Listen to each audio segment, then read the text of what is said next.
ఈ రోజు మేము అరిసెలు వండుకుంటున్నాము. ముందు రోజు బియ్యం నానబెట్టుకోవాలి.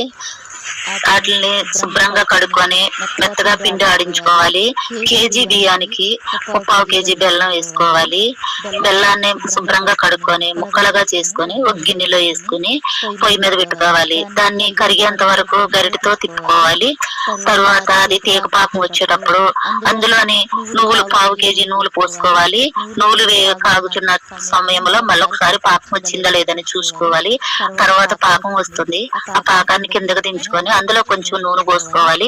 నూనె పోసుకున్న తర్వాత పిండి పోసుకోవాలి. పిండి ముద్దగా వచ్చే వరకు కూడా తిప్పుతా ఉండాలి. అది ముద్దగా వచ్చిన తర్వాత దాన్ని పక్కన పెట్టుకోవాలి. తర్వాత పొయ్యి మీద మూకుడు పెట్టుకొని మూకుడులో ఆయిల్ పోసుకోవాలి. ఆయిల్ వేడెక్కే లోపు మనం ముందుగా సిద్ధం చేసుకున్న పప్పల పిండిని దాన్ని ముద్దలుగా చేసుకుని పప్పలు చేసుకోవాలి. ఆ అరిసెలని నూనెలో వేయించుకోవాలి. అవి గోల్డ్ కలర్ వచ్చే వరకు వేయించుకోవాలి. మెత్తగా ఉండాలి. అవి మెత్తగా ఉండాలంటే గట్టిగా నొక్కుకోవాలి. నొక్కి పక్కన పెట్టుకోవాలి. చల్లారిన తర్వాత తింటే చాలా రుచిగా ఉంటాయి.